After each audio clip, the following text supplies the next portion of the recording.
तो आज देख रहे हैं क्या 3410 maximum subarray sum after removing all occurrences of one element वाला। ऐसे ही बहुत लंबा टाइटल है बट ठीक है।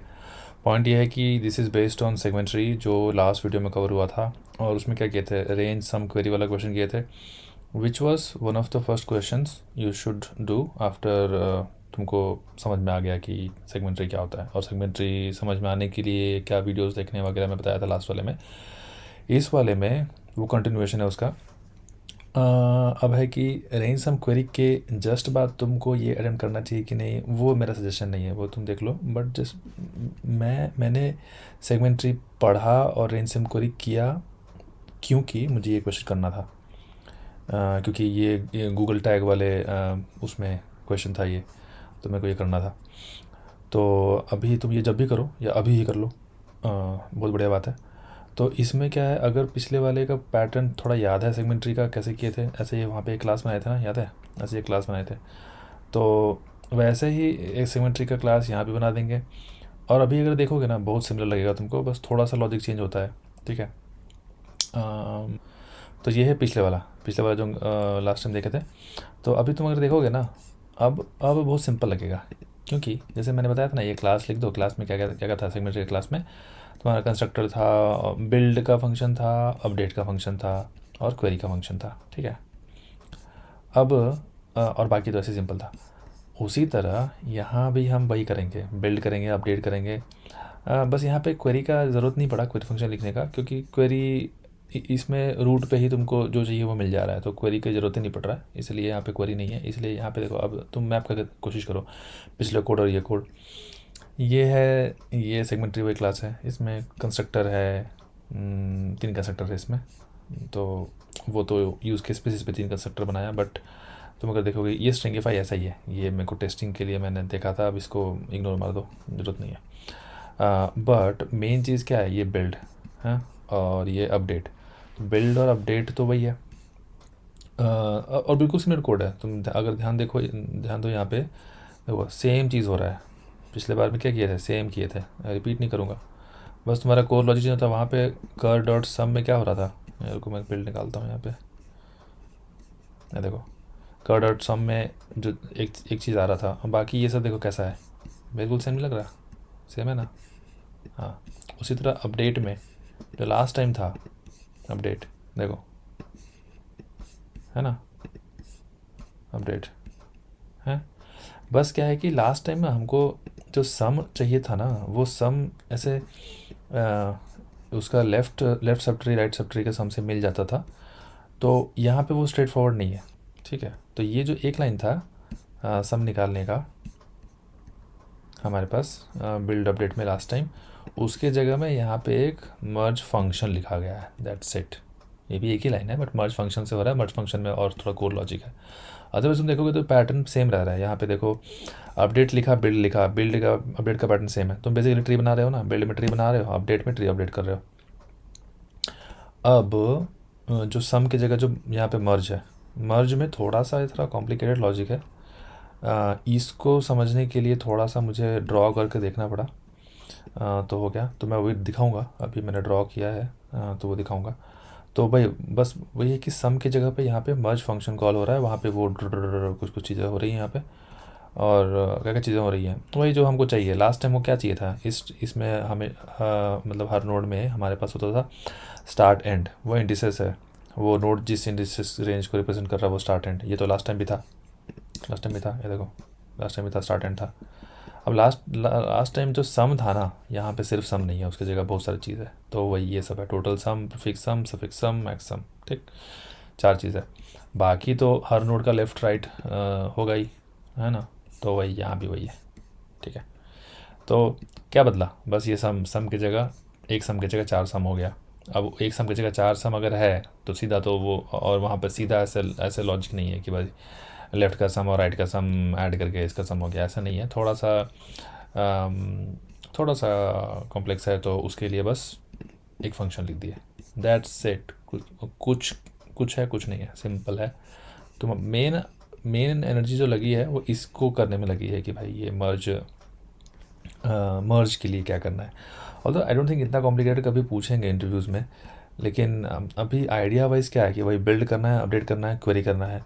और जो ये जो पार्ट है ना, जहाँ पे एक नोड अपने left sub tree right sub tree को लेके खुद को कुछ वैल्यू, वो अपना वैल्यू को चेंज करता है, तो वहाँ पे सिंपल थोड़ा कॉम्प्लिकेटेड हो सकता है। तो जैसे ये सिंपल था, डायरेक्ट सम यूज़ कर लिया, और यहाँ पे थोड़ा सा ऐसा फंक्शन लिख के किया, इतना ही है। अब एक बार क्विकली मैं दिखाता हूँ कि मर्ज में क्या हो रहा है, ठीक है। तो ये जो लिखा हुआ ना इतना सारा लाइन, इसमें ये क्या हो रहा है, जैसे टोटल सम कैलकुलेट करने के लिए लेफ़्ट और राइट का टोटल को सम कर रहे हैं, प्रीफिक्स के लिए समथिंग कर रहे हैं, सफिक्स के लिए समथिंग कर रहे हैं, मैक्स के लिए लेफ़्ट और राइट सब ट्री का मैक्स ले रहे हैं, और फिर और 2-3 लाइनें देखो ना, मतलब प्रीफिक्स और सफिक्स के साथ उसका मैक्स ले रहे हैं और ये ऐसे कर रहे हैं। ये करने के लिए मैं थोड़ा ड्रॉ कर किया था इधर में, तो अभी तो तुमको थोड़ा विजुअली भी आसान हो जाएगा समझने में कि क्या हो रहा था। देखो जैसे कि फॉर एग्जांपल एक एरे जो है वो है -3 2 -2, ये वाला एरे है, ठीक है। तो पहले तो ट्री देखो कैसे बिल्ड होता है, जब बिल्ड होता है तो कैसे हम बीच बीच से तोड़ तोड़ के बनाते हैं। तो जैसे यहाँ पे 0 से 6 इंडिसेस है, ठीक है। तो क्या बनेगा, 6/2 क्या 3, तो 0 1 2 3 जाएगा इधर, तो 0 से 3 इधर आ गया, और 4 to 6 इधर चला गया, तो ये 4 इधर आ गया, ये पहला -3 2 -2 -1 इधर आ गया, और बाकी इधर चला गया। और जब इसको तोड़ोगे तो क्या 3/2 1, तो 0 1 इधर जाएगा, तो 0 1 इंडिसेस -3 से 2, और बाकी जो बचा इधर। अब इसका आधा आधा इधर, इसका भी आधा आधा इधर, और इसमें वही 0 1 2 इंडेक्स है, 2 बाई मिड क्या निकलेगा 1, तो 0 से 1 इधर चला गया, 3 -2 और इधर में 3, अब ये टूट के इधर इधर। अब क्या हो रहा है ना कि ये तो मेरे को करना पड़ा, मतलब अभी क्या है कि ये कोड जो है ना, ये वाला मर्ज वाला, ये मैंने नहीं लिखा है। मैंने ये सब लिखा, और ये वाला बहुत माथापच्ची हो रहा था, तो मैं देखा कि इसमें एनर्जी इतना नहीं लगाया, मैंने तो आंसर देख लिया था। तो उधर में मतलब आंसर एडिटोरियल नहीं है, एक किसी और का सोल्यूशन था जिसने ये ऐसे किया हुआ था, तो मैं ये इसको लगा के देखा थोड़ा सा समझने के लिए बस, कि ये ऐसे अच्छा कैसे काम कर रहा है ये। तो क्या हो रहा है कि जो लीफ नोड्स है ना, लीफ नोड्स में तो खुद का जो वैल्यू है वही वैल्यू पूरा में आ जाता है, सारे में आ जाता है। देखो -3 सारे में आ गया, -2 सब में आ गया, -2 सब में आ गया, -1 सब में आ गया, 3 सब में, -2 सब में, और यहाँ 3 सब में। बाकी जो अब जैसे जैसे लीफ के ऊपर बढ़ेंगे तो ये कैसे कैलकुलेट हो रहा है, each that is given by ये सब, वो करके देखोगे तो हो जाएगा। बट मैं स्ट्रेस नहीं दूंगा कि भाई अब इस क्वेश्चन, क्योंकि क्वेश्चन स्पेसिफिक हो गया ना कि इस क्वेश्चन में ऐसे ऐसे लिखना पड़ रहा है, तो ये लॉजिक तो चेंज होगा हर क्वेश्चन में। मेरा पॉइंट है यहाँ पे कि पैटर्न क्या है, मतलब pattern in the sense segment tree के अंदर हम क्या करते हैं, कोर लॉजिक क्या है। कोर लॉजिक वही है, बिल्ड करते हैं, अपडेट करते हैं। ये बिल्ड फंक्शन, अगर तुमने एक क्लास सेगमेंट्री बना के तुमने पहले तो स्टार्ट एंड ले लिया, क्योंकि हर नोड स्टार्ट एंड रिप्रेजेंट करता है एक इंडिसेस का रेंज, हर नोड का लेफ्ट राइट सब ट्री होता है, तो वो ले लिया। और बाकी क्वेश्चन स्पेसिफिक हो गया, जिससे तुम जो चाहिए वो यहाँ पे ले लिया। कंस्ट्रक्टर वंस्ट्रक्टर तुमको जो जैसा चाहिए होगा वो तो तुम रख सकते हो अपने हिसाब से। और एक होता है बिल्ड, एक होता है अपडेट, ठीक है। और थर्ड क्वेरी भी होता है। क्वेरी तो इसमें रिक्वायर्ड नहीं था, क्यों, क्योंकि तुम ना, हमको अल्टीमेटली जो चाहिए है ना, हमको अल्टीमेटली चाहिए था मैक्स वैल्यू, ठीक है। तो जब भी तुम जैसे ट्री बिल्ड करोगे ना तो मैक्स ऊपर में मिल जाता है, और जब भी अपडेट करोगे तो ये अपडेट होकर ऊपर ही रहता है। तो हमेशा हमको जैसे इस क्वेश्चन में स्पेसिफिकली क्या हो रहा था कि ये क्वेश्चन बोल रहा है कि एटमोस्ट वन एलिमेंट के ऑकरेंस, एटमोस्ट वन एलिमेंट के सारे ऑकरेंस को रिमूव करके जो बचेगा एरे, उसका मैक्सिमम सब एरे सम क्या होगा, ये पूछ रहा है, ठीक है।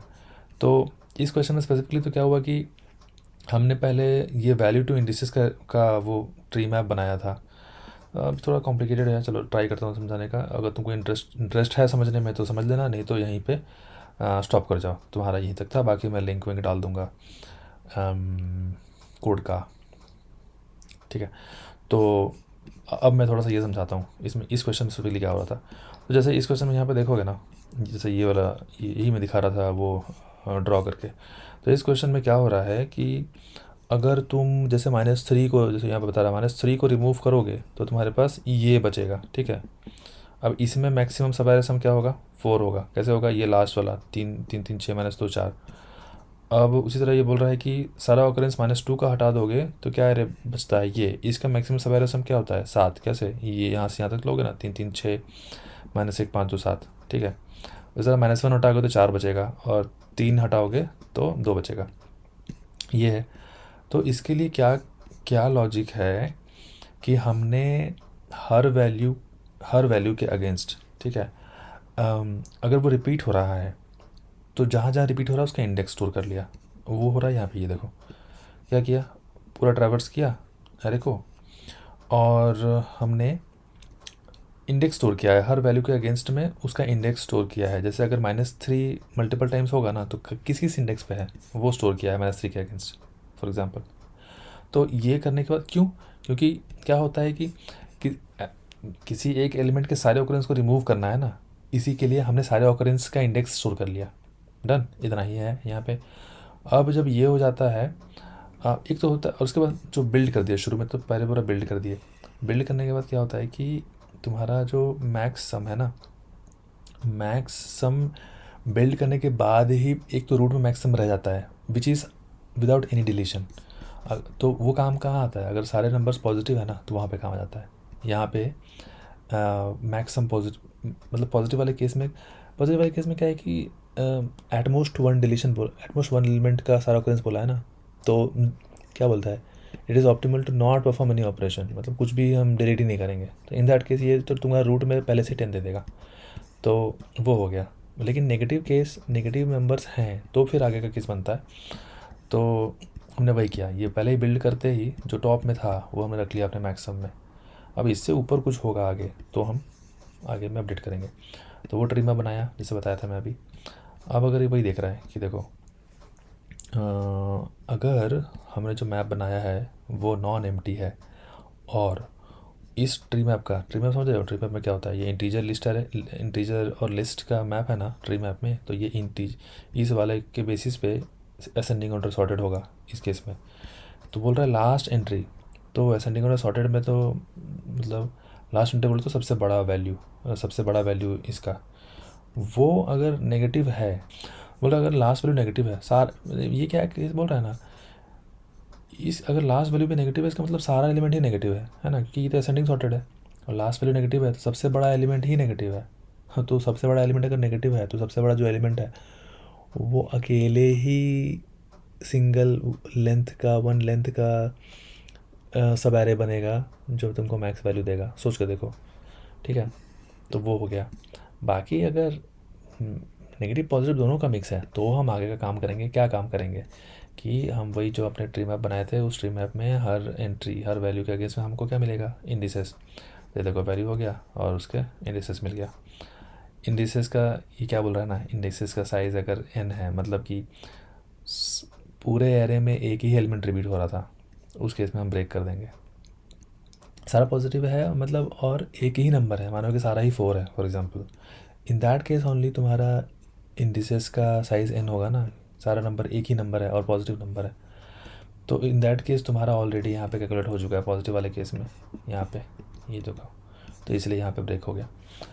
अदरवाइज़ बाकी सारे केसेस में जहाँ पे बढ़िया मिक्स है, जैसे -3 कुछ बार रिपीट हो रहा है, 2 कुछ बार रिपीट हो रहा है, -2 कुछ बार रिपीट हो रहा है, -1 कुछ बार रिपीट हो रहा है, इन दैट केस हम क्या करते हैं ना, वो हर एक वैल्यू के लिए जहाँ जहाँ रिपीट हो रहा है सबको ज़ीरो कर देते हैं, ठीक है। सबको ज़ीरो कर देंगे अपडेट करके, और तब रूट में जो तुम्हारा मैक्स सम है ये हम अपडेट करते रहेंगे और फिर रिवर्ट करेंगे। फिर नेक्स्ट टाइम जैसे अभी क्या, इस केस में क्या होगा ना, -3 का देख रहे हैं तो -3 का तो और है ही नहीं, एक बार है तो एक बार जहाँ पे है वो हम अपडेट कर दिए, मतलब ज़ीरो कर दिए, तो क्या बचा, जो बचा उसका हम मैक्स वैल्यू सम निकालेंगे।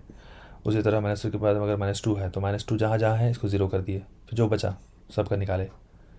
तो हर बार ऐसे हर एक एलिमेंट को ले लेके उसको ज़ीरो करेंगे, उसका मैक्स वैल्यू सम लेंगे और फिर उसको रिवर्ट कर देंगे। देखो यहाँ पे वही रिवर्ट कर देना है। तो ऐसे करके हमको जो मैक्स मिलेगा वो हम मैक्स रिटर्न कर देंगे। तो भाई इतना ही सा है इसमें, और ज़्यादा कुछ नहीं है। समझ में आया तो ठीक, नहीं आया तो मिनिमम जो तुम इस वीडियो से ले सकते हो वो ये है कि सेगमेंट ट्री कैसे काम करता है, ये सेगमेंट्री ऐसा एक क्लास लेके ऐसे इमेजिन करो। सेगमेंट्री कैसे काम करता है, ये ऐसे ट्री है, हर नोड रिप्रेजेंट्स ये सेट ऑफ नंबर्स, मतलब ये 0 से 6 तक है, 0 से 3 तक है, 4 से 6 तक है, ऐसे करके लीफ में एक पर्टिकुलर इंडेक्स तक चला जाता है। जैसे यहाँ पे 0 से 3 तक है तो ये 0 से 1 तक है, और ये 0 है, ये 1 है, तो 0 से 0 है, 1 से 1 है, ऐसे, ठीक है। तो ऐसे करके ये ट्री दिखता है। तो उसके लिए पहले हम बिल्ड करते हैं, बिल्ड हो गया, उसके बाद अपडेट करते रहते हैं और फिर क्वेरी करते रहते हैं। इस वाले केस में क्वेरी फंक्शन अलग से लिखने की ज़रूरत नहीं पड़ा। क्यों? क्योंकि हमको रूट पे ही मिल जाता है हमको जो चाहिए, जो मैक्स चाहिए था, इस केस में मैक्स, ठीक है। चलो बहुत धन्यवाद, बाय बाय।